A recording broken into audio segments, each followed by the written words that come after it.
Nationalism একটা কথা, এইটা ভারতবর্ষে যাতে চালু না হয় এবং কোনো রকমের ন্যাশনালিস্ট ফিলিং রাজনীতিবিদদের মধ্যে, বুদ্ধিজীবীদের মধ্যে দেখা না দেয়, এই জন্যও ইংরেজরা সচেতনভাবে চেষ্টা করেছে। কিন্তু আবার ন্যাশনালিস্ট ফিলিংও তো অনেক সময় উগ্র ন্যাশনালিজমও তো আছে। উগ্র ন্যাশনালিজম আসলে সেটা উগ্র জাতীয়তাবাদ। কিন্তু আমাদের এখানে তো ন্যাশনালিজম সম্পর্কে রাজনীতিবিদদের মধ্যেও ধারণা পরিচ্ছন্ন না, বুদ্ধিজীবী যারা লেখেন রাজনীতিবিদ তাদের মধ্যেও পরিচ্ছন্ন না। যেসব রাজনৈতিক টার্ম বাংলাদেশের রাজনীতির জন্য ব্যবহার করা হবে, রাজনৈতিক দলের বিভিন্ন দলের নেতারা, কর্মীরা এবং বুদ্ধিজীবীরা যে মতেরই হোক, কিছু বেসিক ডেফিনেশন ঠিক করে নিতে হবে।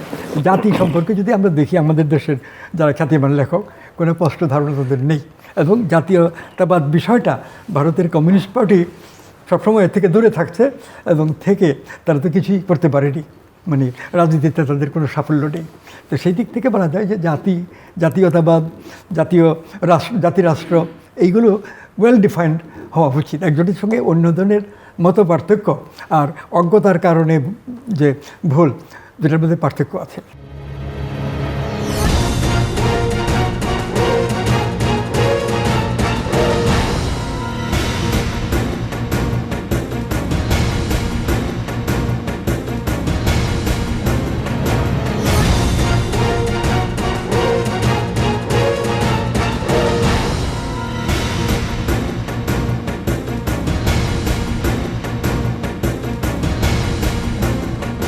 বাংলাদেশের বাইরে পৃথিবীর বিভিন্ন প্রান্তে যে যেখান থেকে চ্যানেলে দেখছেন, আপনাদের সকলকে সাদর আমন্ত্রণ তৃতীয় মাত্রা দেখবার জন্য। সাম্প্রতিক নানা বিষয় নিয়ে আলোচনার জন্য আমার সঙ্গে স্টুডিওতে রয়েছেন, আমার বায়ে বসা আছেন centre for governance studies CGS এবং জাতীয় নদী রক্ষা কমিশনের প্রাক্তন চেয়ারম্যান ডক্টর মঞ্জুর আহমেদ চৌধুরী, এবং আমার ডানে রয়েছেন প্রাক্তন সেনা কর্মকর্তা এবং বাংলাদেশ সুপ্রিম কোর্টের আইনজীবী ব্যারিস্টার এম সরওয়ার হোসেন। স্বাগত আপনাদের দুজনকে তৃতীয় মাত্রায়। ডক্টর মঞ্জুর আহমেদ চৌধুরী, বর্তমান সরকার প্রায় 6 মাসের কাছাকাছি তার সময় হতে চলেছে, 5 মাসের বেশি সময় পার করেছে দায়িত্ব নেবার পর থেকে। সো এই কয় মাসে আপনার দৃষ্টিতে সবচেয়ে বড় অর্জন কি সরকারের, আর সবচেয়ে বড় অপূর্ণতাটা কোথায়? সবচেয়ে যদি বড় বলেন যে 6 মাস সরকারটা আছে, গণতান্ত্রিক পদ্ধতিতে সরকারটা চলতেছে, আপনার সংসদ চলতেছে, সেইখানে নানা বিষয়ে আলোচনা হচ্ছে, মন্ত্রীদেরকে আপনার তারাও বিভিন্ন ক্ষেত্রে নানাবিধ উদ্যোগ নিছেন।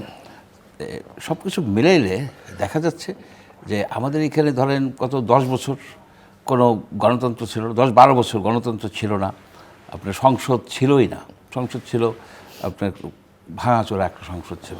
তো সেই তুলনা যদি আপনি কম্পেয়ার করেন, এটা একটা বড় ধরনের আমি বলবো অ্যাচিভমেন্ট।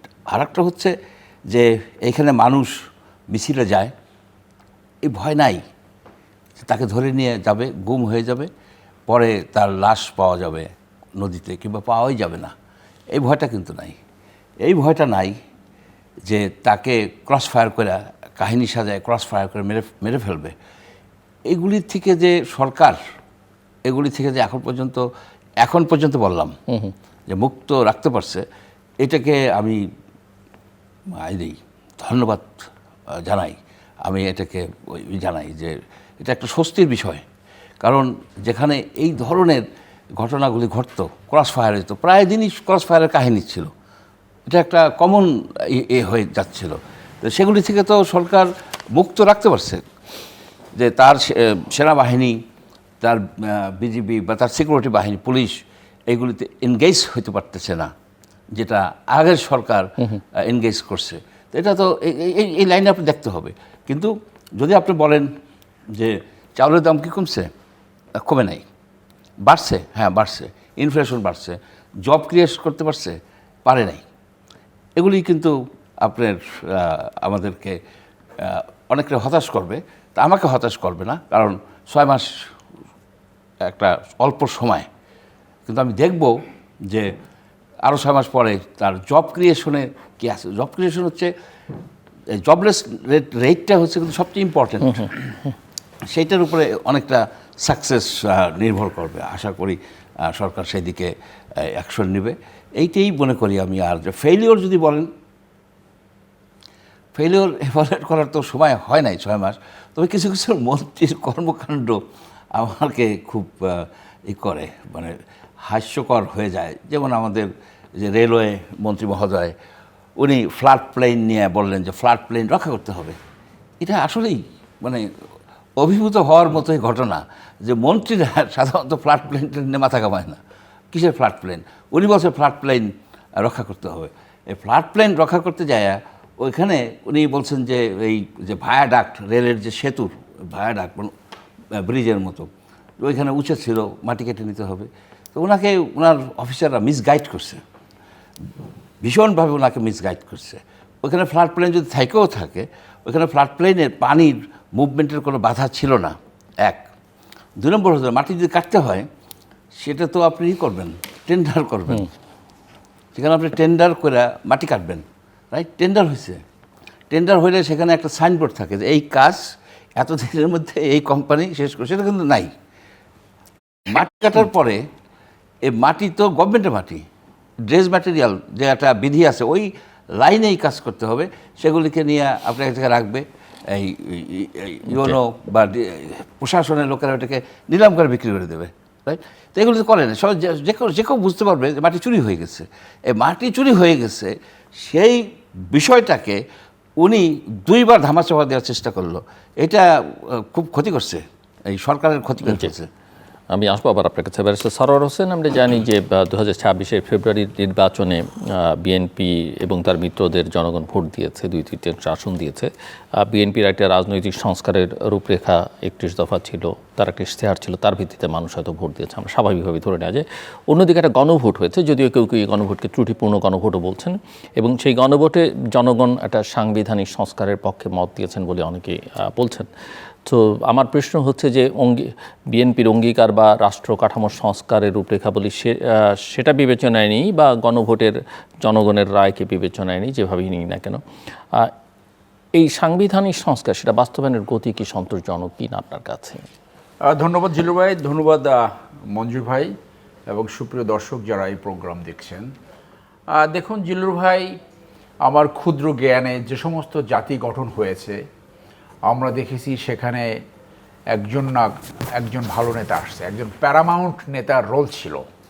সেটা আপনার জর্জ ওয়াশিংটন থেকে শুরু করে লিঙ্কন, মাহাদি মোহাম্মদ, যে উদাহরণগুলো আমরা দেই, একজন প্যারামাউন্ট নেতা একটা ধ্বংসাবশেষ ডিসফাংশনাল স্টেটকে ফাংশনাল স্টেটে পরিণত করে সেইখানে ক্রমান্বয়ে টেক অফ করে ন্যাশন। আমাদের দুর্ভাগ্য হলো আমাদের জাতি গঠনই হয়নি এখন পর্যন্ত।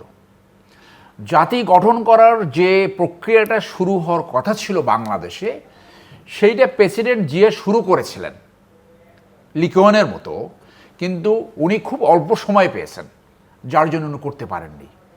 এবং ওনার এই উদাহরণটা আমি সবসময় বলি যে he fired on off his staff, তার স্টাফকে ফায়ার করছে সিম্পলি একটা ভিসিপি এনেছিল বিনে পারমিশনে।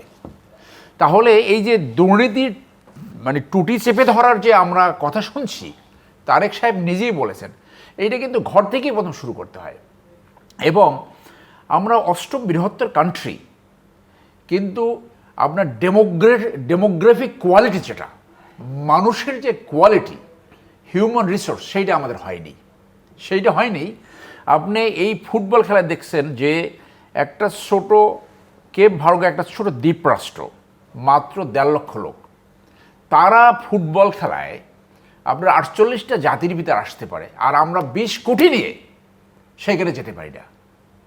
সেটা শুধু আমাদের লজ্জা পাওয়ার না, সেটা ইন্ডিয়া, পাকিস্তান, এই ছোট ছোট অনেক দেশ, চায়না 150 কোটি। তবে ভালো দিক আছে ক্রিকেটে আমাদের একটা অবস্থান আছে, কিন্তু এই ক্রিকেট আবার সবাই খেলে না, ফুটবলটা পৃথিবীর সবাই খেলে। বলা হয় যে এই ফুটবল খেলাটা হলো পৃথিবীর the biggest event in the planet, biggest. Second biggest কোনটা? অলিম্পিকে সব ধরনের থাকে। তাহলে এই আমাদের একদিকে ডেমোগ্রাফিক কোয়ালিটি, জনগণের যে ওভারঅল কোয়ালিটি, সেইটা আমরা ডেভেলপ করতে পারি নাই। জার্মানরা নিজে থেকে বলতে হলো মার্শাল রেস, জাপানিজরাও এরকম মনে করে। এইগুলো সৃষ্টি করতে হলে আপনার ওই ভিশনারি নেতৃত্ব দরকার, যার জন্য বাংলাদেশে একটা রাজনৈতিক পিকুয়ালিটি সৃষ্টি হয়েছে যে প্রতিনিয়ত একটা ইন্টারভেলের পর একটা পতন হয়, একটা গণ উদ্বুত্তন হয়। এই জায়গায় আমরা বাঙালিরা খুবই এক্সপার্ট, এক সময় সব রাস্তায় নেমে যায়, এবং যারা গণতন্ত্র পরিহার করে একটা স্বৈরতান্ত্রিকতা থেকে ধাবিত হয়, তারা পালিয়ে যায়। এবং এই পরিপ্রেক্ষিতে রাজনীতি এমন একটা বিষ বৃক্ষ পরিণত হয়েছে যে এখন আর মাঝখানে কিছু নাই। কি নাই মাঝখানে? আইদের ক্ষমতা, নাইলে জেলে, নাইলে বিদেশে। আমার প্রশ্ন ওই জায়গায় আসতেছি আমি একটু বলি যে এই যে জাতি গঠন হয় না, যার জন্য আমরা বারবার এইরকম একটা পলিটিক্যাল টার্মোলের ভিতরে ঢুকি। রাজনীতি থেকে একটা চুরির মহা মেশিন বানাইছে সবাই 90%। এখন 90% চোর নিয়ে আপনি কীভাবে সুশাসন ন্যায় বিচার আনবেন? তাহলে ওই জায়গাটায় প্রথম হাত দিতে হবে যে 90% চোর কীভাবে নিবারণ করা যায়। রাজনীতি নামে যে বড় বড় চোর সেগুলোকে, মঞ্জুর ভাই যে কথা বলছে তার সাথে অ্যাড করি। অনেক বাইদিসটা বেশ কিছু ভালো উদাহরণ বলার মতো রয়েছে, যেমন গুম ক্রসফায়ার নাই, গাড়ি প্লট বন্ধ করছে, যেটা দীর্ঘদিন এই দেশের মানুষের দাবি ছিল এবং এটা কোনোভাবে যাতে ফেরত না আসতে পারে। বিদেশ ভ্রমণ তুচ্ছ তাচ্ছিল্য ঘটনায় এই খিচুড়ি রান্না করতে দেখতে বিদেশে যাবে, এইভাবে জনগণের টাকা তারা ফুর্তি করেছে। ডিনার, উনি বাজেটের পরে একটা ডিনার উনি সেটাকে প্রত্যাখ্যান করেছে। I appreciate this is the leadership quality he is demonstrating. Bus টার্মিনালগুলো উনি সরাবার জন্য নির্দেশ দিয়েছে, আমরা দেখতে চাই দ্রুত। কিন্তু অনেক সময় অনেক মন্ত্রী অনেক কিছু করছেন, সেগুলোকেও উনি বাতিল করে দিচ্ছেন। হ্যাঁ, সেই জন্য আমি যে একটা মানুষের ভিতরে একটা ধারণা আছে, যেহেতু আপনি মন্ত্রীর কথা বললেন, যে মন্ত্রিসভায় কয়জন মন্ত্রী আছে ক্যাশ এবং কাইন্ডে ম্যানিপুলেট হয় না, সেইটা আসলে তদারকি করা দরকার। ক্যাশ এবং কাইন্ডে নিশ্চয়ই উনি করবেন, কারণ তো 6 মাস বেঁধে দিয়েছিলেন এবং 6 মাস প্রায় শেষের পথে, আর 6 মাস প্রায় শেষের পথে। সো উনি যদি মন্ত্রীদেরকে নিয়ন্ত্রণ করতে পারে তাহলে উনি হাফ ডান। আর দুর্নীতি যদি উনি নিবারণ করতে পারে তাহলে he will B a successful politician. I hope that he can do that. কিন্তু যে জায়গাটায় কোনো পরিবর্তন হয় নাই, যেমনটা মঞ্জুর ভাই বলেছেন, চাঁদাবাজি, আপনার এখন নতুন করে সালিশ ব্যবসা শুরু হয়েছে, সালিশ বাণিজ্য। হ্যাঁ, তারপরে এই যে ইলেকশন ব্যতীত আপনি বিভিন্ন জায়গায় পরাজিত ক্যান্ডিডেটকে বসাই দিচ্ছেন, এটা তো আওয়ামী লীগ করছে। আপনি কেন এই উদাহরণ ফলো করবেন? সর্বশেষ বার কাউন্সিলে আপনি একটা অ্যাডক কমিটি বসাই দিলেন, এটা তো একটা নির্বাচিত বডি।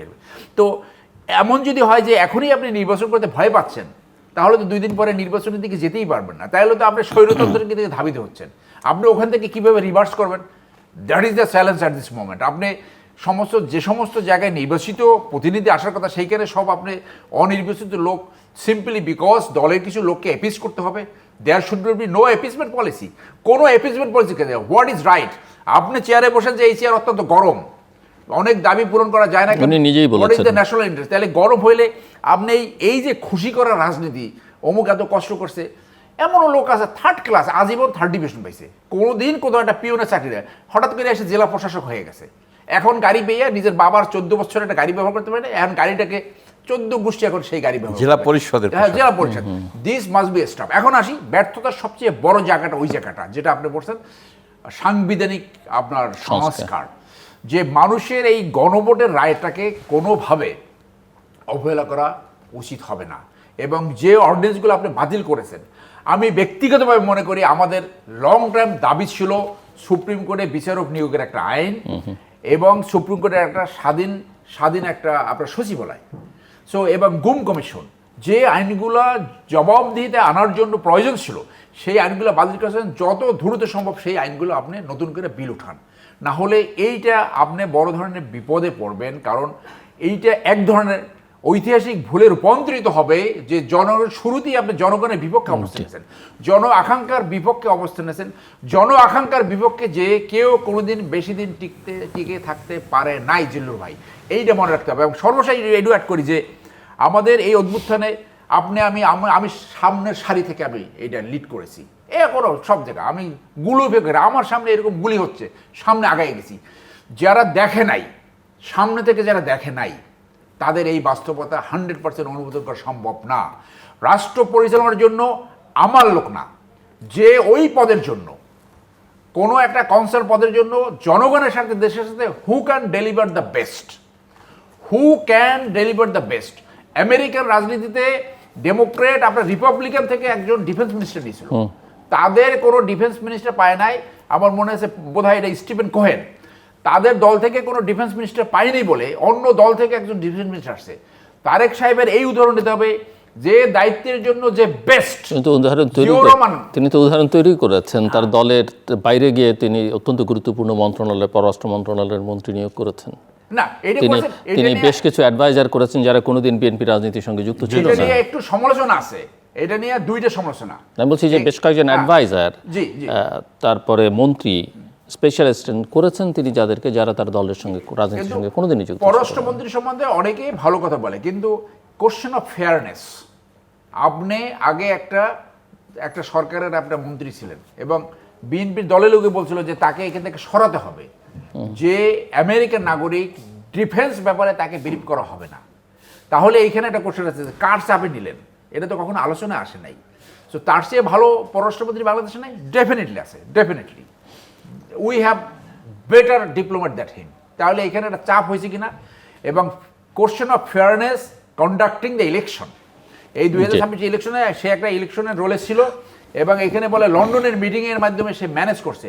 ম্যানেজার না, ওই পদের জন্য যে বেস্ট তাকে চুজ করতে হবে। আর ডক্টর চৌধুরী, গণমাধ্যমের বিবেচনা আমি বলবো, কিছুটা নির্বাচনেরও বিবেচনা 26-এর আমরা দেখতে পারি যে বাংলাদেশে এই মুহূর্তে ক্রিয়াশীল বা প্রধান রাজনৈতিক দল হিসেবে যেহেতু আওয়ামী লীগ সাইডলাইনে আছে বা তার কার্যক্রম নিষিদ্ধ, বিএনপি, জামাত এবং এনসিপি।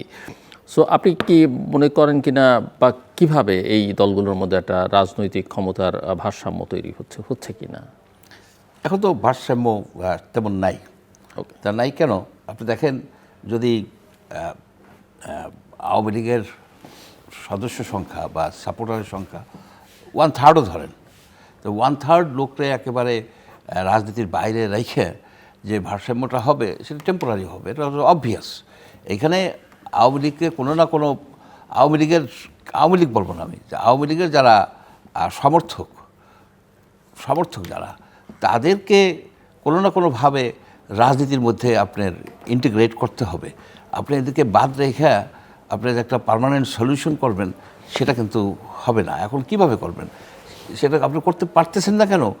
অ্যাকচুয়ালি আওয়ামী লীগের যারা এই যে জুলাই মাস চলতেছে, আমরা তো দেখছি যে যারা লুটপাট করছে, গুলি করছে, মানুষকে মারছে এবং টাকা পাচার করে দিচ্ছে, দুর্নীতি করছে, তাদের কয়জনের বিচার আপনি করতে পারছেন? আপনি তো তাদের বিচার করতে পারেন নাই এখনও। সেইভাবে যে স্পেশাল সব কমিশন করে তাদের যে টাকা পয়সা কোথায় কী করছে না করছে সেগুলো তো হচ্ছে না। সেগুলি আপনার এই যে আপনার বেক্সিমকোরকে বলা হয়েছে, আমি যেটা দেখলাম আজকে, যে তারা ইচ্ছাকৃতভাবে ঋণ খেলাপি হয় নাই, তারা ইচ্ছাকৃতভাবে ঋণ খেলাপি হয় নাই। তাহলে কি হয়েছে? তারা তো ঋণ নিয়ে টাকা পাচার করে দিছে। এই যে এসালম যে ঋণ খেলাপি হয়েছে, সে কি মানে ব্যবসায়িক কারণে ঋণ খেলাপি হয়েছে? সে টাকা একটা কোম্পানির নামে, একটা প্রতিষ্ঠানের নামে হাজার হাজার শত শত কোটি টাকা নিয়ে সেই টাকা সে সরাই ফেলছে। এখন এদেরকে আপনি কিভাবে বিচার করতেছেন? আমরা তো সেগুলি দেখি না। আমরা যেটা শুনি, লোকে বলে এবং সায়েন্স সিমটমও দেখা যাচ্ছে যে এদেরকে বাঁচানোর চেষ্টা করা হচ্ছে, সামহাউ এদেরকে বাঁচায় দেওয়ার চেষ্টা করা হচ্ছে, যেহেতু তাদের প্রচুর টাকা আছে, প্রচুর ম্যান পাওয়ার আছে, প্রচুর উকিল আছে, মুক্তার আছে, বহুত কিছু আছে। যদি আপনি এটা না করতে পারেন, আপনি যদি যে গত 16-17 বছরে আওয়ামী লীগের যে দুষ্কৃতিকারীরা যে অর্থনৈতিক ক্রাইম করছে, যে মানব অধিকার হরণ করছে, যে মানুষকে খুন করে ফেলাইছে, সেই বিচার যদি আপনি না করতে পারেন, এই যে ড্রাগের ব্যবসা করতো, যে বদি, সে ড্রাগেরই করতো, তা আপনি কী করছেন তাকে? সে কোথায়? আমরা তো তাদের যে এদের যে বিচার হবে এই ধরনের কোনো উদ্যোগ তো আমরা দেখতেছি না, যে ট্রাইব্যুনাল করা, এটা করা, সেটা করা, কিছু হচ্ছে না। আপনি যে মফস্বলে যদি যান, উপজেলা লেভেলে যদি যান, ডিস্ট্রিক্ট লেভেলে যান, যারা এইসব অপরাধ করছে, জমি দখল করে নিচ্ছে, চাকরি দিয়ে টাকা নিছে, স্কুল কলেজের টাকা নিছে, সবাই জানে। এরা আছে কি, এদের নামে আপনি একটা ওই কী বলে গায়েবী একটা খুনের মামলা দিয়ে দিয়েছেন, একটা খুন হয়েছে, 16কে নাম দিচ্ছেন, এবং সেটা আমরা বাণিজ্য করতেছেন, পুলিশে বাণিজ্য করতেছে, আমি এগুলো জানি। আবার বিএনপির নেতারাও বাণিজ্য করতেছে, মামলা দিয়ে মামলা উঠে আনার চেষ্টা করতেছে, বা ঠিক আছে তুমি দেশে থাকো। এইটা তো হইতে পারে না। আপনার প্রত্যেকটা ডিস্ট্রিক্টে আপনি স্পেশাল ট্রাইব্যুনাল করেন, স্পেশাল ট্রাইব্যুনাল করে এদের ধৈর্য বিচার করেন। যদি আপনি সে বিচার না করতে পারেন, তাহলে আপনি এদেরকে কিন্তু আবার রাজনীতি তো আনতে পারতেছেন না, যে বাকিদেরকে আপনি তো ডিস্টিংগুইশ করতে হবে যে কারা অ্যাকচুয়ালি পলিটিক্যাল মানে একজন সুনাগরিক কিন্তু একটা দল করে, যে দল নিষিদ্ধ আছে, আর হচ্ছে যেগুলি আপনার কুনাগরিক, লুটপাট করছে, এটা করছে, সেটা অপরাধী, তাদেরকে আপনি বিচারের আওতায় আনেন, আপনি সেটা আনতেছেন না। এইখানেই আমি কিছুটা মনে করি যে এই সরকারের একটা ব্যর্থতা। সো ব্যারিস্টার সরোয়ার, আমার আপনার কাছে একটু ওই ভারসাম্যের প্রশ্নটাই, যে রাজনৈতিক অন্তর্ভুক্তির কথা তিনি বলেছেন, যে এই অন্তর্ভুক্তি এবং স্থিতিশীলতা, স্ট্যাবিলিটি, এই দুইয়ের মধ্যে সরকার কি ভারসাম্য রক্ষা করতে পারছে? বা এটা খুব ডিফিকাল্ট হবে, এবং আমি মনে করি ভারসাম্যটা দিনকে দিন বিলীন হয়ে যাচ্ছে। আবার একই ধরনের রাজনীতি সামনে আসতেছে, যে রাজনীতি আমরা 15 বছর দেখেছি, এবং সেই ধরনের একটা দাঙ্গা ফ্যাসাদ এগুলো আসতেছে। আমি গতকালকে তাহলে আবার ওই প্রশ্ন আসবে যে বিরোধী মতকে যদি জায়গা না দিলে গণতন্ত্র দুর্বল হয়, এটা সবাই বলবেন, কিন্তু একই সঙ্গে আবার অতিরিক্ত স্বাধীনতা দিলে এক ধরনের অস্থিরতা তৈরি হবে কি না? সেটা হয় না। আপনি যদি রাষ্ট্রের দায়িত্ব হলো একটা ফেয়ার অ্যান্ড পার্টিসিপেটিভ ইলেকশন করা, আপনি আপনার শাসন ব্যবস্থা 5 বছর চালাবেন। আমাদের সংবিধান অনুযায়ী যেহেতু 5 বছর টার্ম, এই 5 বছরের আপনার বিচার করবে জনগণ। কিন্তু যদি এরকম হয় যে ফেয়ার নির্বাচন হলে আপনি হেরে যাবেন, হেরে গেলে আপনার বিচারের সম্মুখীন হতে হবে, তখনই ওই স্বৈরতান্ত্রিক দিকে যায় যে যে কোনোভাবে আমার ক্ষমতা থাকতে হবে। এইটা একদম মন মানুষের থেকে প্রত্যাখ্যান করতে হবে। রাষ্ট্রের দায়িত্ব হলো আপনি রাষ্ট্র পরিচালনা করছেন, আপনার দায়িত্ব হলো জনগণের সামনে একটা ফেয়ার, পার্টিসিপেটরি, ইনক্লুসিভ নির্বাচন করতে হবে। আই এগ্রি উইথ মঞ্জুর ভাই যে 1/3 মানুষকে এক্সক্লুড করে আপনি অন্তর্বর্তীকালীন সরকার অথবা আপনি ব্যালেন্স রক্ষা করতে পারবেন না। আমি বারংবার বলছি যে দক্ষিণ আফ্রিকায় যে উদাহরণটা ছিল ট্রুথ অ্যান্ড রিকনসিলিয়েশন, যে যারা অপরাধ করছে তারা বিচারের সম্মুখীন হবে, আর যারা অপরাধ করে নাই তারা সমাজে নর্মাল জীবনযাপন করতে তাদেরকে আপনার সুযোগ দিতে হবে। এবং এইটা যদি হতো, আপনার 5ই আগস্টের পর থেকে যদি এইটা করতো, তাহলে কিন্তু হয়তো এই আওয়ামী লীগের ভিতর থেকেই দাবি উঠতো, অথবা তারা বলতো না ঠিক আছে, আমাদের তো কোনো অসুবিধা হচ্ছে না, আমরা অন্যায় করিনি, আমার কোনো অসুবিধা হচ্ছে না। কিন্তু আওয়ামী লীগ করছে বলেই তার নামে মামলা দিতে হবে, তাকে আপনার হেনস্থা করতে হবে। উদাহরণস্বরূপ আমি বলি যে আমি সবসময় এই উদাহরণ আসছে যে মেয়র আইবিকে ধরা উচিত হয়নি, তাকে কেন ধরলো? আমার জানা মতো তো আমি তার কোনো ক্রিমিনাল অফেন্স বা দেখি নাই। সুমন, ব্যারিস্টার সুমন, আমি আর সুমন একসাথে বার করছি। সুমনের আমি তো আমার জানা মতে আমি ওর কোনো অপরাধ দেখি নাই। হ্যাঁ, আপনার আর 2-1জনকে মান্নান সাহেবকে তো আপনি ছেড়ে দিয়েছেন, তারপরে সাবের সাহেব, তাদেরকে তো আপনি ছেড়ে দিয়েছেন। তাহলে এইটা কিন্তু ইন্টিগ্রেটেড সোসাইটি করতো, যে যারা শুধু অন্যায় করছে, যারা পালাই গেছে, এবং অন্যায় করছে তার 80% পালাই গেছে, আপনি দেখেন, তাদেরকে বিচার করে যদি আপনি বিচার করতেন, আর যারা কোনো অন্যায়ের সাথে জড়িত না তাদেরকে আপনি ঘোষণা দেন, অফিসিয়ালি ঘোষণা দেন যে তুমি তোমার নর্মাল কাজ করো, তোমার কোনো বাধার সম্মুখীন করা হবে না। নর্মাল কাজ কি? তার নর্মাল রাজনীতি, নর্মাল প্রয়োজন রাজনীতি করবে। আপনি তো বলেন না যে আপনি কার্যক্রম নিষিদ্ধ করেছেন, তারা যদি, এবং তখন হতো তারা যদি আওয়ামী লীগ করতে চায়, আওয়ামী লীগ সেটা হবে না, সেটা তো একটা আইনে বাধা আছে, কিন্তু তার ব্যবসা। কিন্তু কেউ যদি বলে যায়নি, তো এখনো এখনো প্রমাণিত না। এটা তো ঢাকা শহরে সব চুপ করে বসেছে। এখন একটা বড় গোষ্ঠীকে আপনি আন্ডারগ্রাউন্ড অথবা চুপ করায় রাখছেন, একসময় তো তারা খুঁজবে, সুযোগ খুঁজবে এবং সুযোগের অপেক্ষায়। তখন আপনি যদি তাদের ব্যবসা বাণিজ্য যদি করতে না দেন, তাদের নর্মাল সামাজিক কার্যক্রম করতে না দেন, সোশ্যাল ইন্টারাকশন যদি না হয়, তখন তারা তো আস্তে আস্তে স্যাবোকেটেড হবে। Sabotage only option they look for যে পতন। এই সরকারের পতন না হলে তো আমাদের জীবন শেষ। তখন যে কোনোভাবে সুযোগ খুঁজবে আর একটা পতন ঘটাবার জন্য। এই সুযোগটা আমার মনে হয় মিস হয়েছে। এই যে একটা সোশ্যাল ইন্টিগ্রেশন এবং জাতীয় সংহতি সৃষ্টি করা, সেইটা এইখানে মিস হচ্ছে বলে মনে করি। এই আর একটু অ্যাড করি যেটার সাথে বলছে, এই অনথার্ড সেইটা কেন করছে না? এই একদম আওয়ামী লীগের সময় যেরকম মিথ্যা মামলা হইতো, সেই রকম মিথ্যা মামলা এখনও চলছে। এখনও এই মিথ্যা মামলা থামাচ্ছে না। এই মিথ্যা মামলা না থামাতে পারলে ওইভাবে মানুষ প্রতিদিন হেনস্থার শিকার হচ্ছে, মানুষ চাঁদাবাজির শিকার হচ্ছে। কিন্তু মামলা তো যেগুলো অন্তর্বর্তীকালীন সরকারের সময় হয়েছে মূলত, এখন কি এই ইলেকশনের পরে কি নতুন মামলা হচ্ছে? ইভেন জিল্লু ভাই, আমার কাছে একটা ক্লায়েন্ট আছে সাভার থেকে, স্ত্রীকে ডিভোর্স করেছে। ওইখানে বিএনপির একটা নিম্ন পর্যায়ের লোক ফোন দিয়েছে যে তোমার ডাকছে, সে যায় নাই, তার নামে সাভার থানায় একটা মামলা করে দিয়েছে। এখনও পুরো পুলিশ এখন আগে ছিল আওয়ামী লীগের কথায় চলতো, এখন পুরোটা লোকাল বিএনপির কথায় চলে। এই জায়গাটা কোনোভাবে রিভার্স হচ্ছে না।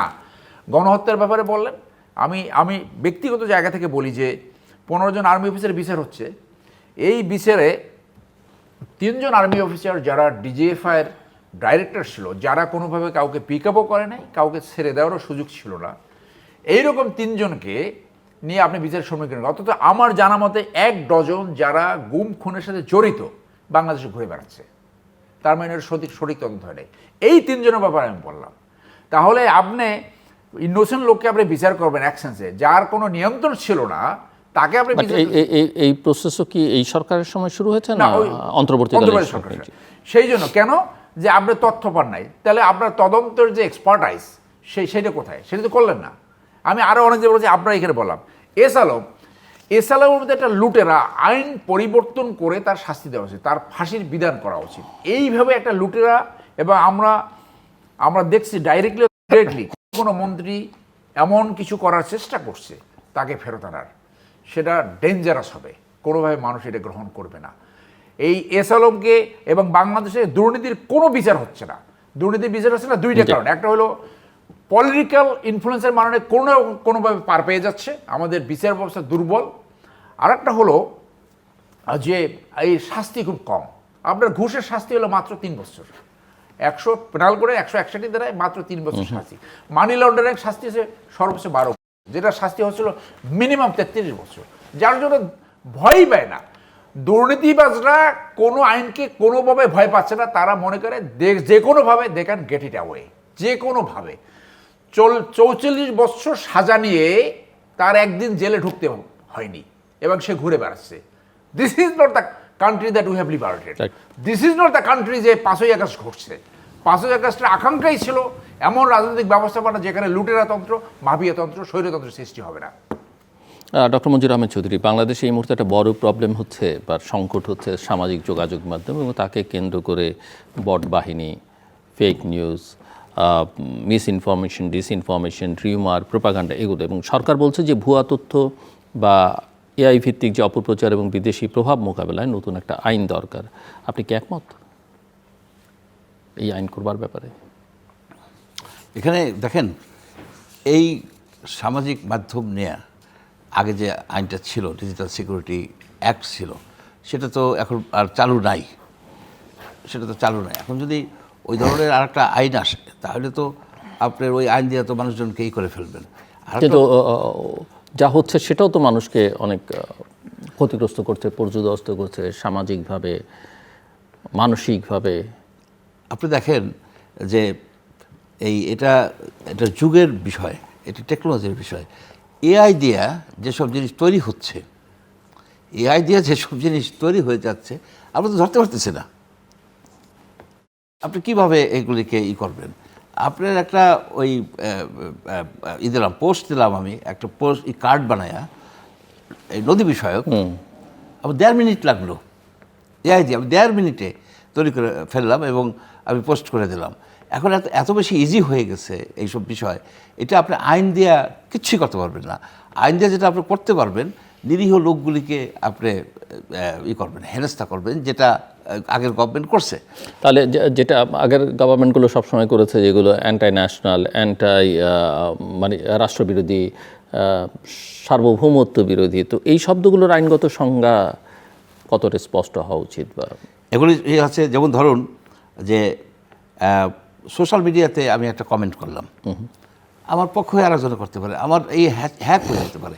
কিন্তু যদি প্রমাণিত হয় যে আমি একটা মিটিংয়ে মাইকে কথা বলতেছি, যেমন ওনাদের কলিগ চৈতালি রায় বলে এক ভদ্রমহিলা, সে ব্যারিস্টার মনে হয়, মানে সে লয়ার, অ্যাডভোকেট সুপ্রিম কোর্টের, সে বলল যে যদি এইভাবে চলতে থাকে, মাইনরিটিদের উপরে অন্যায় অবিচার হয়, তাহলে আমরা সব এই রংপুর ডিভিশনে চলে আসব এবং আমরা একটা আলাদা প্রদেশ হব। তারপরে সে ভাঙা হিন্দিতে খুব সম্ভব ভারতীয় সেনাবাহিনী কিংবা মোদির কাছে আবেদন করলো কিছু একটা, রাইট? কিন্তু ক্লিয়ার কাট হয়েছে আপনার সেডিশন। সে একটা অংশকে অন্য দেশের মধ্যে নিয়ে যেতে চাচ্ছে। যখন আপনার সালাউদ্দিন সাহেব স্বরাষ্ট্রমন্ত্রী, তাকে বলা হলো যে সে বলছে তা বাক স্বাধীনতা, বাক স্বাধীনতা না, এটা বাক স্বাধীনতা না। আপনি রাষ্ট্র বিরোধী কোনো কথা বলতে পারবেন না। রাষ্ট্রের টেরিটোরিয়াল ইন্টিগ্রিটি, রাষ্ট্রের যে আদর্শ, সেগুলিকে বাদ দিয়ে দিবেন আপনি, সেগুলি রাষ্ট্রবিরোধী কথা। উনি তো টেরিটোরিয়াল এবং ইন্টিগ্রিটি এটা সন্ত্রাস দমন আইনের ক্লিয়ার মানে এলিমেন্টসগুলো রয়েছে।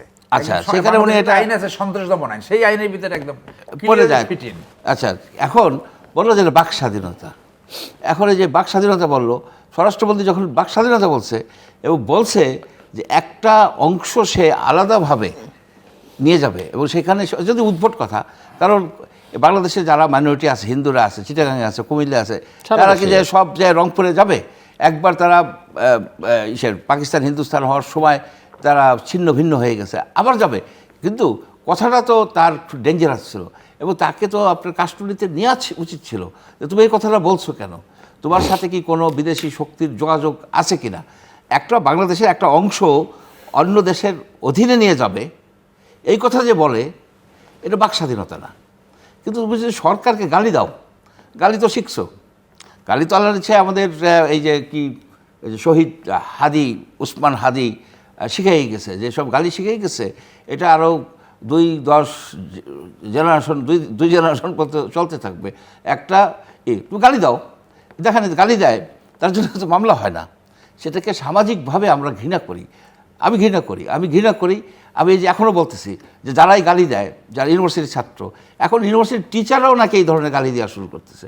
এইভাবে ঠেকাইতে হবে। কিন্তু আপনি মামলা কইরা তাদেরকে নিয়ে এই যে ডান্ডাবেরি পড়াইয়া তাতে তো সুশীল সমাজ বানাইতে পারবেন না। আমরা যেখানে নেমে গেছি, নেমে যাওয়া তো একদিনও হয় নাই।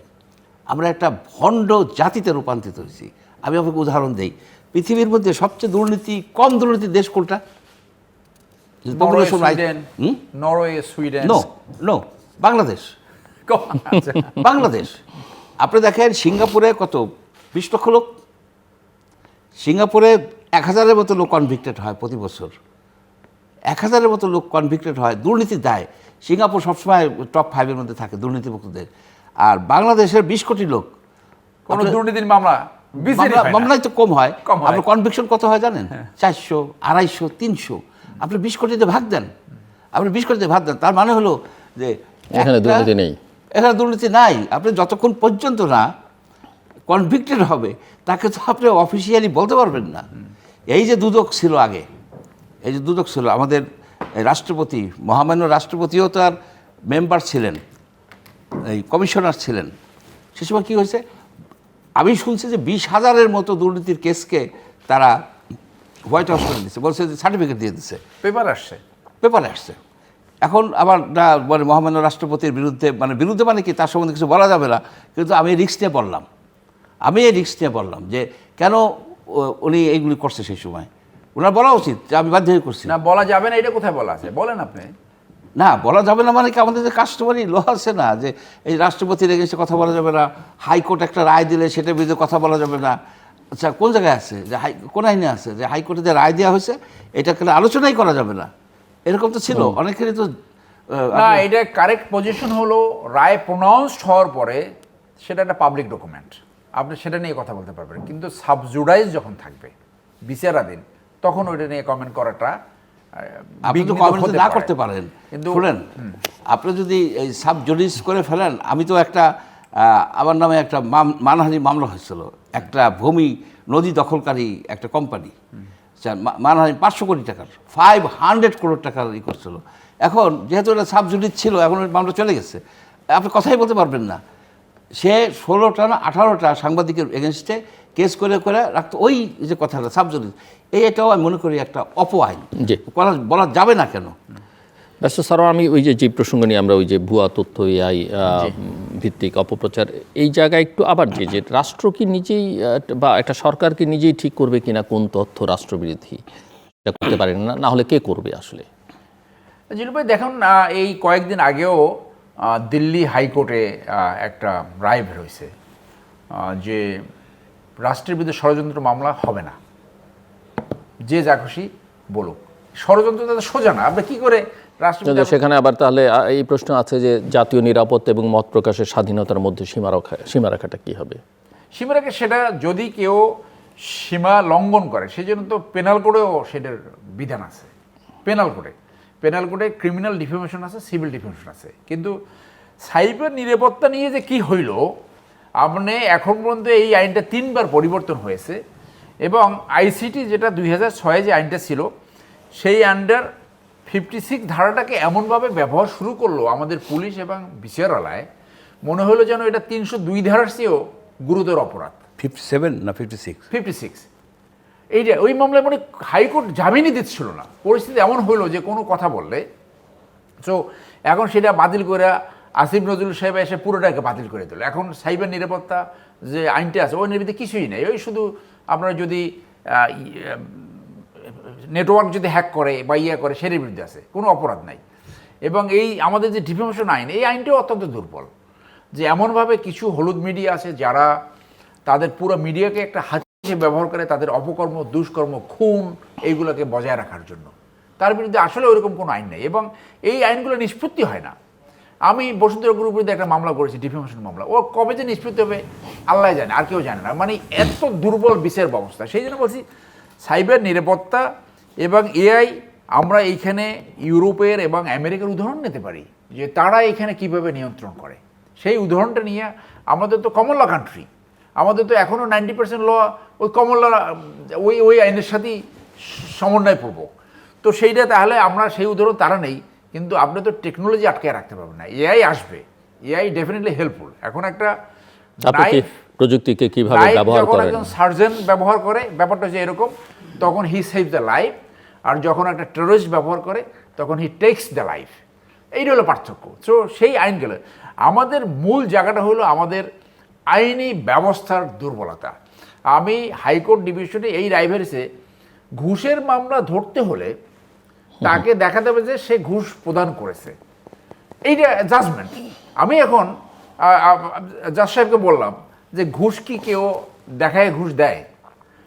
ফাঁদ মামলা করেছে, ফাঁদ মামলার evidence value is very very high, সেই মামলাও খারিজ হয়ে যায় ভাব, কত দুর্বল আমাদের। অথচ চায়নার মতো জায়গায় দুর্নীতির মামলা অথবা সিঙ্গাপুর মতো জায়গায় 6 মাসের ভিতরে এগুলো নিষ্পত্তি হয়। সো আমাদের এই পুরো বিচার ব্যবস্থাকে অপরাধীরা, দুর্নীতিবাজরা এইটাকে তাদের দুর্নীতি, অপরাধ, জমি দখল, মানি লন্ডারিং এই কাজে ব্যবহার করছে। আজকে বসুন্ধরা এই মাফিয়াতন্ত্র সৃষ্টি করতে পেরেছে আমাদের দুর্বল বিচার ব্যবস্থার জন্য। কেউ নালিশ করে কোনো রেমেডি পাচ্ছে না। সেই যাচ্ছে জমির ব্যবসায় এমন প্রতারণা সৃষ্টি হয়েছে। Law minister is my good friend, সে যদি শুনে থাকে, শোনার সুযোগ পায়, আইনমন্ত্রী, এই স্বরাষ্ট্রমন্ত্রী, জমি নাই, বিদেশে ঘাম ঝরায়া তারপরে টাকা পাঠাচ্ছে, 2টা প্লট কিনেছে, সেই প্লট কেনার পরে তার নামে দলিল হয়ে গেল, নামজারি পর্যন্ত হয়ে গেল। বাস্তবে দলিল নাই, দলিল হয়ে গেছে, নামজারি হয়ে গেছে। একটা লোক টাকা ইনভেস্ট করলো 50 লক্ষ টাকা, সে তো খুশি, আমি দলিল পেয়েছি, আমি নামজারি পেয়েছি, জায়গায় যায় দেখে নামজারি নেই। আমি যখন এটা চেক করলাম, বলে 3 কাঠা এবং 5 কাঠা প্লট আছে, 3 কাঠা যদি চেষ্টা করি তাহলে 2 বছর দিতে পারবো, আর 5 কাঠারটা আমি কবে হবে সেটা জানি না। তো ব্যাপারটা কি, বলে সরকার পরিবর্তন হয়ে গেছে সেই জন্য উনি জমি কিনতে পারে নাই, মানে দখল করতে পারে নাই। জমি যদি দখল করতে পারে নাই সেই জন্য জমিতে ধরে নেয়। তাহলে দেখেন, জমি বিক্রেতা, আপনার রেজিস্ট্রি অফিস, ভূমি office, AC land office, tehsil office সব এই সংঘবদ্ধ প্রতারণার সাথে জড়িত। অথচ যে লোকটা বিদেশে তার পরিবার রেখে ঘাম ঝরায় টাকা পাঠালো, তার কোনো রেমিডি নেই। এই কোন দেশ আপনি বলেন? রাষ্ট্রীয় প্রতিষ্ঠানকে ব্যবহার করে প্রতারণার একটা মহামারী চলতেছে। প্রতারণা বাংলাদেশে একটা ইন্ডাস্ট্রি হিসেবে আবির্ভূত হয়েছে। এইটা আপনি কিভাবে রক্ষা করবেন? সেই ক্ষেত্রে সাইবার আইন তো অনেক পরের ব্যাপার। হ্যাঁ, ঘুষ নাকি হাতে নাতে যদি চোখে না থাকে, চক্ষু সাক্ষী না থাকে, তার বিচার হবে না। এইটা কোন বিচার আপনি বলেন? ডক্টর মঞ্জুর আহমেদ চৌধুরী, আমরা দেখছি যে 24-এর অভ্যুত্থানের পর থেকে এক ধরনের আদর্শিক বিষয় আসে সামনে আসছে এবং এর মধ্যে অনেক কিছু, যেমন আমরা পরিবর্তিত জাতীয় পতাকা, আমরা কলেমা নিয়ে পতাকা, উগ্রবাদী প্রতীক, নানান কিছু দেখতে পাচ্ছি। সো এগুলোকে কি আমরা একটা ল অ্যান্ড অর্ডার সিচুয়েশন হিসেবে দেখব, না এগুলো এক ধরনের, এগুলোর মধ্যে এক ধরনের আদর্শগত লড়াই আছে, আবার ফ্রিডম অফ স্পিচের নামে সেই সব লড়াইগুলো চলতেও দেওয়া উচিত সমাজে, রাষ্ট্রে? কি মনে হয় আপনার কাছে? এটা একটা জটিল বিষয়, কিন্তু খুবই জটিল। আপনি যদি দেখেন যে কারা এইগুলি করতেছে, যারা রাষ্ট্রের নাম বদল করতে চাচ্ছে, আপনার কনস্টিটিউশন বদল করতে চাচ্ছে, শরিয়া আইন চালু করতে চাচ্ছে, এই যে নানাবিধ যে বিষয়টা, যে রাষ্ট্রের যে একটা সেকুলার যে আছে, ক্যারেক্টার আছে, এই সেকুলার ক্যারেক্টারকে চেঞ্জ করে তারা একটা থিওক্রেসি বা একটা ধর্মভিত্তিক রাষ্ট্রের দিকে যাচ্ছে। এই শক্তিটা কারা? এই শক্তিটা কিন্তু আগেও ছিল, এখন কিন্তু ব্যাপক হয়েছে। ব্যাপক হওয়ার পেছনে আমাদের যে আগের যে প্রাইম মিনিস্টার ছিলেন শেখ হাসিনা, তার একটা ভূমিকা আছে। উনি এই সকল ইউনিভার্সিটিগুলিতে মাদ্রাসার ছাত্রদের ভর্তি হওয়ার একটা সুযোগ করে দিয়েছে। ব্যাপকভাবে পাবলিক ইউনিভার্সিটিতে এখন মাদ্রাসার ছাত্ররা আছে, তারা মেইন স্ট্রিমে এসে গেছে। মেইন স্ট্রিমে এসে তারা কিন্তু ওই যে চিন্তাভাবনাগুলি এবং আপনি দেখেন যে এই যে ওসমান হাদি একটা ন্যাশনাল হিরো হিসেবে দেখা হচ্ছে, একটা কথা আছে, আমরা তো আসলে তো মুক্তিযুদ্ধ চেতনার বিরোধী, তার এই কথাটা কিন্তু আছে। তো এরা আসছে ওই ব্যাকগ্রাউন্ড থেকে আসছে, তারা এখন বেশ শক্তিশালী। এবং বাংলাদেশে এই মুহূর্তে যত ছাত্রছাত্রী বাইর হয় এই স্কুল কলেজ থেকে, তার 50% হচ্ছে এই কওমি মাদ্রাসা, বিভিন্ন রকমের মাদ্রাসা থেকে বেরিয়ে আসে। তারা তো আপনার এই যে সেকুলার যে বাংলাদেশ, তারা তো এই দেশের জনগণ, এই দেশের নাগরিক, এই দেশের নাগরিক, এবং আপনার শিক্ষা ব্যবস্থার একটা প্রোডাক্ট, আপনি ইগনোর করবেন কিভাবে? না, আমি ইগনোর করবো না, কিন্তু একটা বিষয় আছে, এই রাষ্ট্ররা যখন, এবং তাদেরও তো মত আছে, তাদের মত আছে, কিন্তু কথা হচ্ছে মত হিসেবে যদি এখন যদি তারা মত দেয় যে আমরা পাকিস্তানের সাথে মিশে যাব, আর এক দল যদি মত দেয় যে না আমরা ভারতের একটা অঙ্গ হয়ে যাবো, এই যে যেমন এই নাম কি, এই যে লয়ারের কথা বলেন, যে লয়ারের কথা চৈতালি এই চৈতালি রায়, সে তো ভারতের সাথে মিশে যেতে চাচ্ছে। তা আপনি কি এটা কি বাক স্বাধীনতা? এটা কি আপনি অ্যালাউ করতে পারেন? এটা পারেন না আপনি। সুতরাং ওইখানে তারা থেমে যাবে। এই রাষ্ট্র যেভাবে প্রতিষ্ঠিত হয়েছে 1971 সালে রক্তের বিনিময়ে।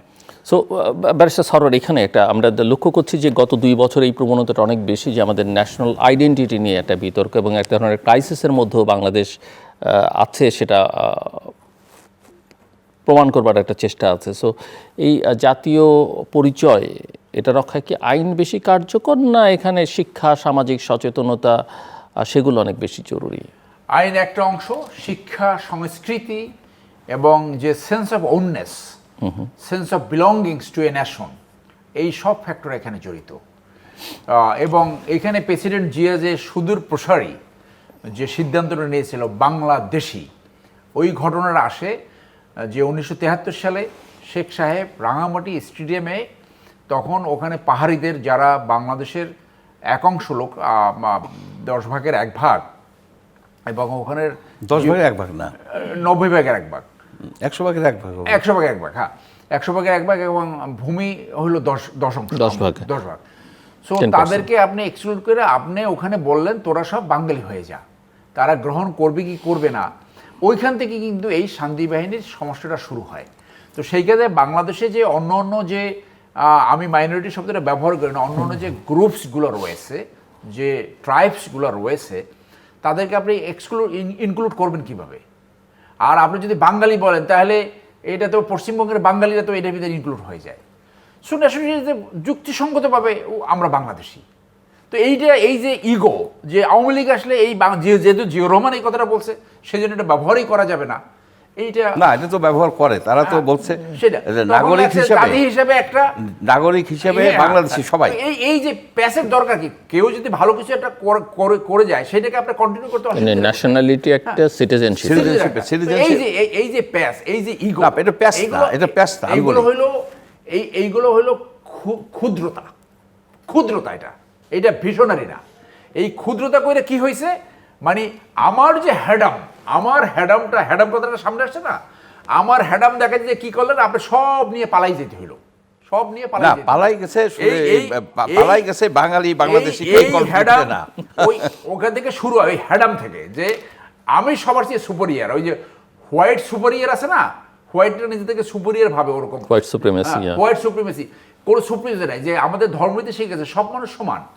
এই যে আমাদের যে মাদ্রাসার কথা বললেন না, এইখানে আমি মনে করি একাধিক বলছি, একটা দেশে যদি 4 ধরনের শিক্ষা ব্যবস্থা থাকে, সেখানে সব বাঙালি ফুড হ্যাবিট এক, কথা বলে এক ল্যাঙ্গুয়েজ অলমোস্ট, সেইখানে যদি এত ধরনের শিক্ষা ব্যবস্থা থাকে, সেইখানে তো এই difference of thinking, difference of culture, 4 ধরনের এই ধরনের কমপক্ষে 8-10 ধরনের, হ্যাঁ, সেইখানে এইটা অনেক আগে আমাদের হামদুর রহমান শিক্ষা commission, if I remember correctly, সেইখানে বলে গেছে একমুখী শিক্ষা ব্যবস্থা, তার ভিতরে ধর্ম থাকবে, সায়েন্স থাকবে, তার ভিতরে ইংলিশ থাকবে, সবই থাকবে।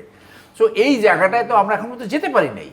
আপনি মাদ্রাসা থেকে হামিদুর রহমান না কুদরতি যে কোনো একটা কমিশন, তো যে কোনো সেইখানে আমরা তো ওখানে মাদ্রাসা থেকে যারা শেখে উইথ ডিউ রেসপেক্ট, তার ভিতরে অনেকে ব্রিলিয়ান্ট ছাত্র আছে, কিন্তু তারা একটা লেভেলে এসে তাদের সব শিক্ষার দরজা জানলা বন্ধ করে দেয়, একদম চিন্তা ভাবনায় ওদের এই যতটুকু শিখছে ওর বাইরে তারা যেতেই পারে না। এটা তো জাতির জন্য একটা ভয়াবহ দুঃসংবাদ, যার জন্য একমুখী শিক্ষা ব্যবস্থা না করলে এবং জাতিকে একত্রিত করার আরেকটা বড় উপায় হলো কনস্ক্রিপশন, কম্পালসারি মিলিটারি ট্রেনিং। পৃথিবীতে ছোট ছোট দেশ তাদের নিরাপত্তা সার্বভৌমত্ব রক্ষা করছে এই কম্পালসারি মিলিটারি ট্রেনিং ইন্ট্রোডিউস করে, তার ভিতরে জাতীয় সত্তা, মিলিটারি ট্রেনিং, স্বাস্থ্য ব্যবস্থা, এমনকি রাস্তা কীভাবে ক্রস করতে হবে ওই সিলেবাসও সেখানে থাকবে। একটা জাতি রাস্তা, ঢাকা শহরে রাস্তা ক্রস করার কোনো সিস্টেমও নাই, রাস্তা ক্রস করার কোনো জানেও না, যে যেখান থেকে খুশি হাসে। তো এটা একটা ভঙ্গুর স্টেট, একটা ডিসফাংশনাল স্টেট, চ্যালেঞ্জেস হিউজ। সেই জন্য তারেক সাহেব যে কথাগুলো বলছেন, সেই কথার যদি 50% ইমপ্লিমেন্ট হয়, তাহলে আমি মনে করি একটা রাষ্ট্র একটা জায়গায় যাবে। সেই ক্ষেত্রে ওনার দলের ভিতরে ওনার মন্ত্রীদের, ওনার এমপিদেরকে উনি কতটুকু নিয়ন্ত্রণ করতে পারে, that is the biggest challenge. Doctor Chowdhury, আপনি প্রতি কন্টেস্ট করতে চাইছিলেন ওনার বক্তব্য কিছুটা, ওই যে বাঙালি বাংলাদেশের ওই বিতর্কে। এটা সাধারণ বিষয় না, এইটা অত্যন্ত গুরুত্বপূর্ণ বিষয় যে আপনার এই জনগোষ্ঠীর এই বাংলাদেশ, এই বঙ্গভূমি, সমতট, বরেন্দ্র, রাঢ় সব মিলে এইটার, এরা যে বাঙালি, এটা তো 2-3 হাজার বছরের একটা এই লেভেল, একটা নাম, এটাকে আপনি বাদ দিয়ে দেবেন? আপনি কি বলছেন যে বীর বাংলাদেশি পাহাড়ের জনগোষ্ঠীর কি হবে? বীর বাংলাদেশি অস্ত্র ধরো, বাংলাদেশ স্বাধীন করো, বলছে বীর বাঙালি অস্ত্র ধরো, বাংলাদেশ স্বাধীন করো। এখন যদি এথনিক আইডেন্টিটি হিসাবে মারমা যারা মারমা হিসেবে আছে, চাকমা যারা চাকমা হিসেবে আছে, এথনিক আইডেন্টিটি হিসেবে আমরা বাঙালি থাকলে অসুবিধা কি? কিন্তু নাগরিক হিসাবে চাকমারা বাঙালি লিখবে না, লাগবে না, সে লাগবে বাংলাদেশি, অথবা ময়মনসিংহের যে গারো আছে তারা সে লাগবে বাংলাদেশি লাগবে। যদি সে এথনিক যদি লাগতে চায়, মারমা লাগতে পারবে, চাকমা লাগতে পারবে, মোরো লাগতে পারবে। জার্মান যদি জার্মানি হয়, জাপান যদি জাপানিজ হয়, আমেরিকান যদি আমেরিকান হয়, তাহলে সেখানে তো আপনি জাপানিজ হতে পারবেন না। আপনি যা কিছুই করেন না কেন পৃথিবীতে, আপনি জাপানিজ হতে পারবেন না, জার্মানি আপনি জার্মান হতে পারবেন না। এই বিতর্ক আমরা বহু বছর কাটিয়েছি, আবার ভবিষ্যতে একাডেমিক বিতর্ক করব। আপনি যে একটা প্রসঙ্গ তুলেছিলেন যে সরকার কোথায় কোথায় এখনো সাফল্য দেখাতে পারেনি, তার অপূর্ণতা রয়ে গেছে, দ্রব্যমূল্য আর কথা আপনি বলছেন, এটা মানুষের এখনও প্রধান উদ্বেগ। সো সব মিলিয়ে অর্থনীতির যে মৌলিক সমস্যাগুলো, সেটা কি সমাধান করতে পারছে কি না সরকার, বা বাজার নিয়ন্ত্রণ করছে কিনা? আমরা দেখছি যে এআই দিয়ে বাজার মনিটরিংয়ের একটা উদ্যোগের কথা বলা হচ্ছে, এটা কি বাস্তবসম্মত উদ্যোগ নাকি এটা প্রযুক্তি নির্ভর রাজনৈতিক বার্তা? বাজার মনিটর করলে হয় কি, আপনি শুধুমাত্র কার্টেলটাকে এই করতে পারেন, যে সবাই মিলে বলে আছে ডিমের দাম, সেটা তো খুব গুরুত্বপূর্ণ, সিন্ডিকেট কন্ট্রোল করা। হচ্ছে আপনি তো লোকজনের পারচেজিং পাওয়ার বাড়াইতে হবে। আপনার টোটালি যত লোক চাকরি মার্কেটে ঢুকে বয়স হয়, তার কত 20-25% তো চাকরি পায় না, মানে ফেয়ার কোনো জব পায় না, যেগুলি ডিসেন্ট কোনো জব পায় না। এরা ইনফর্মাল সেক্টরে থাকতেছে, বেকার থাকতেছে। এই যে চাঁদাবাজি বাড়ার একটা কারণ হচ্ছে যে আপনার এইসব যুবকরা একেবারে বেকার, গ্রামে বলেন শহরে বলেন। এই জব ক্রিয়েশনের জন্য আপনি কি করতে পারছেন? এটা হইতেছে এই আমেরিকা, তো আপনি দেখবেন যে কতগুলি হাউস হচ্ছে, হাউজিং ইন্ডেক্স আর job unemployment rate, that's the indicator. আমি মনে করি কি বাংলাদেশে আমাদের যে আনএমপ্লয়মেন্ট রেট আছে, প্রিভেইলিং আনএমপ্লয়মেন্ট রেটটাকে আপনি 5% আনতে পারবেন না, 10-20% নিয়ে আসেন এবং তার স্ট্যাটিস্টিকটা আপনি প্রকাশ করেন। এখন এমপ্লয়মেন্ট ক্রিয়েট করতে হলে বর্তমানের যে ইন্ডাস্ট্রিগুলি আছে, সেই ইন্ডাস্ট্রিগুলিকে বাঁচায় রাখতে হবে। আপনি কিন্তু অনেক ইন্ডাস্ট্রি কিন্তু বন্ধ হয়ে যাচ্ছে, গার্মেন্টস অনেক ইন্ডাস্ট্রি বন্ধ হয়ে যাচ্ছে, অনেকেই কিন্তু চাকরির জন্য চিন্তিত, এই গার্মেন্টস সেক্টরে খুব চিন্তিত হয়েছে। নতুন কি আপনি আনতে পারছেন? That's very important. আপনি নতুন কয়টা জব ক্রিয়েট করতে পারছেন? পারতেছেন না কেন? আপনার বিদেশ থেকে ইনভেস্টরকে আনতে পারতেছেন না কেন? এই যে রবিন খোদা বলে একজন লোক, সেটা আগেও বলছি আপনার প্রোগ্রামে, যে সে $30 বিলিয়ন এই ডাটা সেন্টারে ইন্ডিয়াতে ইনভেস্ট করতেছে, সে বাংলাদেশে আসলো না কেন? তাকে আমরা আনতে পারলাম না কেন? তাকে আমাদের প্রধানমন্ত্রীর সাথে একটু মিট করাই তো দিতে পারলাম না। আমরা পারলাম না, কারণ আমরা তার খোঁজই রাখি না। আমাদের এইখানে যারা এই যে বিডা বলেন, বেবজা ঠেবজা, যারা ইনভেস্টমেন্ট জন্য কাজ করে, সেটাকে রিভ্যাম্প করা দরকার। এবং আমাদের যে ফরেন মিনিস্ট্রিকে কিন্তু যাতে ইনভেস্টমেন্ট আনতে পারে, সেই ইকোনমিক ডিপ্লোমেসিটা বাড়াইতে। হ্যাঁ, আমাদের সময়ও খুব বেশি নেই। আমি ওনার কথা সূত্র ধরে একটা প্রশ্ন করতে না, আমি প্রশ্নটা যোগ করে দিই যে সরকারি কর্মচারীদের একটা নতুন কাঠামো, তো এটা কি আসলে অর্থনীতিকে চাঙ্গা করবে, না এই যে মূল্যস্ফীতি নিয়ে যেটি উনি কথা বলছেন সেটাকে আরও চাঙ্গা করে তুলবে বা বাড়িয়ে তুলবে? এইটা মূল্যস্ফীতিতে অবশ্যই প্রভাব পড়বে। এবং এইটা দেখা গেছে যে বেতনের সাথে দুর্নীতির কোনো সম্পর্ক নাই। যে দুর্নীতি করার সুযোগ পায় তার বেতন আপনি যত বাড়ান তাতে কোনো লাভ হবে না, because it's a matter of situation and opportunity. অর্থাৎ দুর্নীতিবাজদেরকে বিচার করা হলো দুর্নীতি নিবারণের সবচেয়ে বড় ক্ষোভ। আপনি 5 বছর পর পর একটা ইভলিউশন হবে ইসের সাথে, কিন্তু বেতন কম বা পায়ে বেলে দুর্নীতি, সেজন্য দুর্নীতি করে, no way it is accepted কোনো ওয়ে। তো আমাদের আবার ওই বিচার ব্যবস্থা জায়গা আছে যে এই জায়গাটা এত দুর্বল। এবং এখনও আমি বলি যে সবাই জানে 7টা জায়গায় আপনি ঘুষ না দিলে একটা অর্ডার পাস হয় না, ওইটুকু আমরা এখন পর্যন্ত কারেকশন করতে পারি নাই। আর চাঁদাবাজির কথা বললেন, আর যারা বেকার, আমি মনে করি না তারা চাঁদাবাজির সাথে জড়িত। চাঁদাবাজির সাথে জড়িত রাজনৈতিক গুন্ডারা। একজন জামাতের এমপি বলল কারওয়ান বাজারে 1.5 কোটি টাকা প্রতিদিন চাঁদাবাজি হয়। আমার নাগরিক হিসেবে আমার জানার অধিকার আছে এইটা সত্য কি মিথ্যা, বা চাঁদাবাজিটা কে করে, চাঁদার ভাগ কোথায় কোথায় যায়। এই চাঁদার ভাগ যদি উপরে না যায় তাহলে এই চাঁদাবাজি হতে পারে না। বাট আবার এটাও তো ঠিক যে যিনি বলছেন তিনি আসলে কিসের ভিত্তিতে বলছেন, এটা কি পলিটিক্যাল রেটরিক কিনা? হ্যাঁ, সে তো পার্লামেন্টে বলেছে। হ্যাঁ, তো পার্লামেন্টে বলে সেখানে হবে না, জনগণের জানার অধিকারটা কই, এই যে এইটা কোথায় হলো, এরপরে এইটার নিষ্পত্তিটা কিভাবে হলো। উনি যদি মিথ্যে বলে সেটাও স্বরাষ্ট্রমন্ত্রী সে স্টেটমেন্ট দিয়ে বলবে যে উনি এটা মিথ্যে করছে, তার মানে এটা সত্য। যেহেতু স্বরাষ্ট্রমন্ত্রী এখন পর্যন্ত এইটার বিপক্ষে কোনো স্টেটমেন্ট দেয়নি, আমার মতো পেপার পত্রিকা দেখিনি, তাহলে this is a fact in issue. তো আপনি একজন এমপি পার্লামেন্টে বললো এবং সেইটা নিষ্পত্তি হলো না, এটা কোন দেশ? এটা এত বড় একটা অভিযোগ। তো আপনার ইমোরাল অ্যাক্টিভিটিস, এই যে অ্যাডভাইজারের কথা বললেন, একজন অ্যাডভাইজার আছে বিরাট নাকি মানে কৌশলবিদ, স্ট্র্যাটেজিস্ট।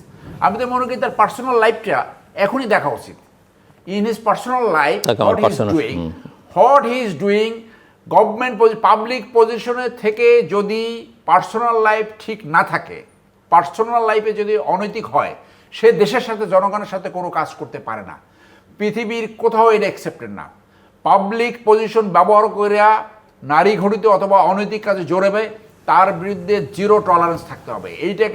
এইটাকে লেনিয়ান ভিউ নেওয়ার কোনো সুযোগ নাই। এখানে তো স্পেশাল ব্রাঞ্চ, তারপরে এনএসআই এরা তদন্ত করে, তো তদন্ত করে রিপোর্ট পর্যন্ত যায়, রিপোর্টও যায়, কিন্তু তারপর আর কোনো কাজ হয় না। সেটা যে কোনো আর্থিক দুর্নীতি, নৈতিক দুর্নীতি, নৈতিক স্খলন, অভিযোগ আসলো, এইটা রাষ্ট্রের পক্ষ থেকে কনসার্ন যারা স্বরাষ্ট্রমন্ত্রী, তার স্টেটমেন্ট কোথায় সেটা তো আমরা আশা করি, আমরা তো জানতে চাই। না দিলে তো ওনার আমরা একেবারে শেষের দিকে তো শেষ করে আনতে চাই। আমরা একটা নতুন বাংলাদেশের কথা শুনছি, এটা অবশ্য হোসেন মোহাম্মদ এরশাদের সময় শুনেছিলাম, তার ছাত্র সংগঠনের নামই ছিল নতুন বাংলা ছাত্র সমাজ। সো এটা কি শুধু রাজনৈতিক স্লোগান কিনা, প্রশাসনিক বাস্তবতা কিনা, রাষ্ট্র সংস্কারের কোন কাজ জরুরি, অনেকগুলো বিষয় নিয়ে আমরা কথা বলেছি। এবং আগামী 1 বছর বাংলাদেশের জন্য সবচেয়ে বড় ঝুঁকি কি আপনারা মনে করেন, আর সবচেয়ে বড় সম্ভাবনা কোথায়? সময় আমার হাতে খুব বেশি নেই, আপনার জন্য 1.5 মিনিট, আপনার জন্য 1.5 মিনিট, 3 মিনিট সময় শেষ করতে হবে আমাকে। ব্যারিস্টার সরওয়ার, সবচেয়ে বড় চ্যালেঞ্জ হলো গুড গভর্নেন্স, সুশাসন প্রতিষ্ঠা করা। এবং সুশাসনের ইন্ডিকেটরটা হলো যে দেশের নাগরিক তার সাংবিধানিক এবং আইনগত যে অধিকারগুলো, নির্বিঘ্নে সেই অধিকারগুলো সে পেতে পারে। এখনও ভূমি অফিসের, ভ্যাট অফিসের, ট্যাক্স অফিসের, পুলিশ সার্ভিস কোথাও এতটুকু ঘুষ কমে নাই, বরং আরও রেট বেড়ে গেছে। দুর্নীতি সহ যে কোনো অফেন্সের, ক্রিমিনাল অফেন্সের মামলায় আইওরা ঘুষ খায়, ওপেন সিক্রেট, এটা কোনোভাবে থামছে না। তাহলে প্রথম চ্যালেঞ্জ হলো আপনার সুশাসন প্রতিষ্ঠা করা, যেটা 31 দফার ভিতরে আছে। এইটা যদি প্রতিষ্ঠা না করতে পারে তাহলে মানুষ ফ্রাস্ট্রেট হবে, মানুষ ক্রমান্বয়ে আস্তে আস্তে গ্রিপড হবে এবং একসময় এরকম হবে। দ্বিতীয় চ্যালেঞ্জ হলো আপনার অর্থনীতি খুবই ভঙ্গুর অবস্থা, সেটা শুনতে পাচ্ছি, টাকা ছাপানো হচ্ছে প্রতিদিন। সেই ক্ষেত্রে সেই অর্থনীতি কীভাবে ম্যানেজ করবে, যে একটা বাজেট, এত বড় একটা ঘাটতি বাজেট, গত পর্বে আপনার সাথে আলোচনা করেছি, টাকা প্রতিদিন ছাপানো যায় না। তৃতীয় চ্যালেঞ্জটা হলো ফরেন পলিসিতে আমরা এত জনগোষ্ঠীর লোক, আমাদের এই কোনো পোলারাইজেশন দরকার নাই। স্ট্যান্ড অন দা জনগণের ম্যান্ডেট নিয়ে রাষ্ট্র শাসন করেন, সুষ্ঠু করেন। লাস্ট কথাটা বলবো, যতদিন পর্যন্ত শান্তিপূর্ণভাবে ক্ষমতা হস্তান্তর করার বিধান বাংলাদেশে আমাদের রাজনৈতিক সংস্কৃতিতে না আসবে, ততদিন পর্যন্ত এই রাজনীতির নামে যে বিষ বাষ্প, ক্ষমতাসীনদের অঙ্গীকার আছে, আদালতের রায় আছে বিষয়ে। ডক্টর মঞ্জুর চৌধুরী, খুব ছোট্ট করে প্লিজ। সংক্ষেপে বলি, যেটা সরোয়ার সাহেবের সাথে একমত হয়ে, আমাদের এক নম্বর জাতীয় শত্রু হচ্ছে দুর্নীতি।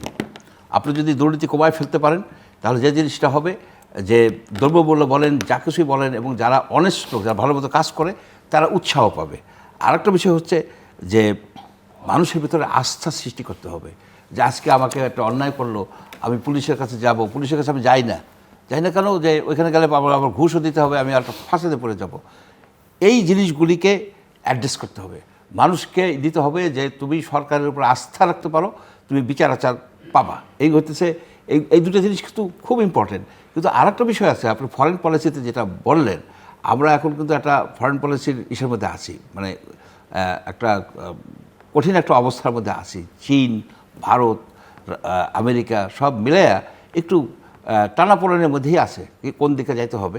তার মধ্যে সবচেয়ে বড় ফরেন পলিসি চ্যালেঞ্জ আসতেছে এই বছরের শেষের দিকে, যখন আপনি গঙ্গা চুক্তি রিনিউ করবেন এবং তিস্তা প্রজেক্ট আপনি করতে যাবেন, তখন একটা চ্যালেঞ্জ আসবে। এইখানেই আমাদের এই ডিপ্লোমেসিটাকে সাকসেসফুল করতে হবে।